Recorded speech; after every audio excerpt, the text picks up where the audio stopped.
जय माई की नमस्कार। मैं हूं हनुमान मिश्र, आपका अपना ज्योतिषी वांग शास्त्री। उपस्थित हूं एक ज्योतिषी विमर्श के साथ, जिसमें हम और आप चर्चा करेंगे कि जिस तरह से पहलगाम हमले के बाद देश के हालात हो रहे हैं, क्या ये हालात किसी युद्ध को निमंत्रण दे सकते हैं? क्या इन हालातों से निपटने का एकमात्र विकल्प युद्ध ही है? क्या बिना जनहानि के भी इन हालातों से मुक्ति पाई जा सकती है? क्या मोदी जी के मार्गदर्शन में देश युद्ध की तरफ बढ़ रहा है? भारतवर्ष की कुंडली और नरेंद्र मोदी जी की कुंडली इस मामले में क्या कहती है, आइए जानते हैं। सबसे पहले हम स्वतंत्र भारत की कुंडली पर नजर डालते हैं। स्वतंत्र भारत की कुंडली वृष लग्न और कर्क राशि की है, क्योंकि तीसरा भाव पड़ोसियों का भाव माना जाता है और भारतवर्ष का तीसरा भाव कई ग्रहों के प्रभाव के चलते बहुत अच्छा नहीं है, यानी विचित्र सा प्रभाव लिए हुए है। वहां पर सूर्य, शनि, बुध, शुक्र और चंद्रमा जैसे 5 ग्रह बैठे हुए हैं, जो इस बात का संकेत कर रहे हैं कि पड़ोसियों के साथ संबंधों को मेंटेन करना भारत के लिए सदैव चुनौती भरा रहेगा, कठिन काम रहेगा। भारत अपनी तरफ से कितनी भी कोशिश करे, पड़ोसी राष्ट्र अपनी धुन में रहेंगे। उन्हें जो अच्छा लगेगा वही करने की कोशिश करेंगे। स्वाभाविक है कि ऐसी हालत में संबंध स्वस्थ और मजबूत कैसे रहेंगे।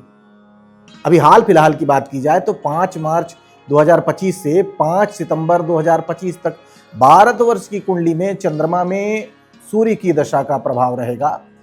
यह प्रभाव छिद्र दशा के रूप में रहेगा, जो बड़े परिवर्तन या रिफॉर्मिंग को दर्शाता है, क्योंकि सितंबर से भारतवर्ष की कुंडली में मंगल की दशा का प्रभाव शुरू हो रहा है। तो स्वाभाविक है कि मंगल सेना, सिक्योरिटी और सुरक्षा को लेकर देश को ज्यादा जागरूक और सजग बनाएगा। शायद ये जो हालात अभी पैदा हुए हैं, ये उसी रिफॉर्मिंग की तैयारी के रूप में सामने आए। सीधे शब्दों में कहा जाए तो हालात तो युद्ध जैसे ही है, लेकिन कुंडली की माने तो ये हालात सिर्फ पड़ोसी देशों के साथ ही नहीं, बल्कि भारत के आंतरिक लेवल पर भी हैं। चतुर्थ भाव के स्वामी सूर्य की दशा, जो अंतर दशा के रूप में आई है, इस बात का संकेत कर रही है कि बाहर से पहले आंतरिक शुद्धि अधिक जरूरी है। यानी देश के बाहरी दुश्मनों से जितना अधिक खतरा है, उससे अधिक जो है खतरा अंदर वालों से भी है। वो दुश्मन जो देश के बाहर से देश के भीतर आए हैं, और वो दुश्मन जो बाहरी लोगों के प्रभाव में देश के भीतर रहते हुए भी देश के प्रति सकारात्मक भाव नहीं रख रहे हैं, उन पर नियंत्रण पाने की अधिक आवश्यकता है। चंद्रमा की महादशा का प्रभाव, जिस पर शनि के नक्षत्र का प्रभाव है, क्योंकि चंद्रमा शनि के नक्षत्र में है, इस बात का संकेत कर रहा है इस दशा का प्रभाव कि यह युद्ध बाहर बाहर दिखाने की बजाय गुपचुप तरीके से लड़ा जाएगा तो ज्यादा अच्छा रहेगा, क्योंकि शनि चंद्र शुष्क बर्फ या गुम चोट के जैसा काम करते हैं। तो कहने का तात्पर्य है कि कुंडली इस बात का संकेत कर रही है कि रक्तपात वाला युद्ध ठीक नहीं है। गुम चोट दी जाए, रणनीति बनाकर युद्ध लड़ा जाए, ऐसा युद्ध जो दुनिया की नजरों में दिखाई ही ना पड़े, लेकिन पड़ोसी राष्ट्र को सही सबक भी मिले। ऐसा युद्ध जिससे जनहानि ना हो, या अगर होती भी है किसी कारण से तो ना के बराबर हो, क्योंकि युद्ध से हानि तो होती है, लेकिन उसका प्रभाव बहुत गहरा हम पर ना पड़े। यानी कि जमीनी युद्ध की बजाय दिमागी युद्ध लड़ना फायदेमंद रहेगा, ऐसा कुंडली संकेत कर रही है। राहु केतु शनि का गोचर, जो कि इस वर्ष बदला है और बदलने वाला है, इस बात का संकेत कर रहा है कि हमें जिससे युद्ध लड़ना है वो बाहर की बजाय भीतर छुपे हुए हैं। ऐसे में पाकिस्तान का हुक्का पानी बंद करना या बंद करवाना पड़ोसी राष्ट्र या अन्य राष्ट्रों की मदद से शायद ज्यादा फायदेमंद रहेगा। अवैध रूप से भारत में रह रहे घुसपैठियों को बाहर निकालना जरूरी है। घुसपैठियों को सपोर्ट करने वाली ताकतों पर नियंत्रण पाना भी जरूरी रहेगा। यही युद्ध लड़ने का सही तरीका है।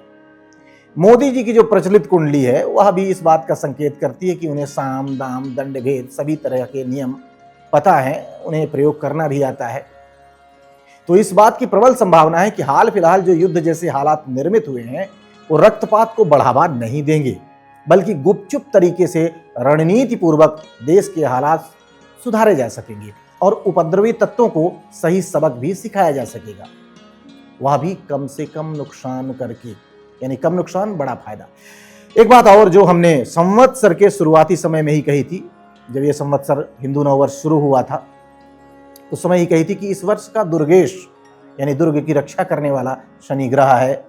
जब भी शनि दुर्गेश होते हैं तो कई जगहों पर ऐसे हालात निर्मित होते हैं कि लोग स्थान छोड़ने को मजबूर हो जाते हैं, पलायन करने को मजबूर हो जाते हैं, यह हालात जो है केवल भारत में ही नहीं बल्कि कई देशों में देखने को मिल सकते हैं। जगह जगह पर उपद्रव हो सकते हैं, आसपास के हालात खराब हो सकते हैं और लोग अपनी जगह छोड़ने को मजबूर हो सकते हैं। आने वाले समय में भारत के कुछ प्रदेशों में, खासकर पूर्व और उत्तर के राज्यों में ऐसे हालात देखने को मिल सकते हैं। अतः उन चीजों को लेकर के भी सरकार सजग रहे तो ज्यादा अच्छा रहेगा। हम सबको भी व्यक्तिगत तौर पर अपने अपने लेवल पर सजग रहना है और शांति बनाए रखनी है। ऐसा करके हम स्वयं की और देश की मदद कर सकते हैं।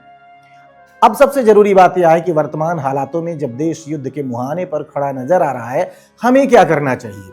भारत की कुंडली के तीसरे भाव की दशा अभी सितंबर तक प्रभाव डाल रही है, जो इस बात का संकेत कर रही है कि हमें व्यर्थ की अफवाहों से बचना चाहिए, अफवाह नहीं फैलानी चाहिए।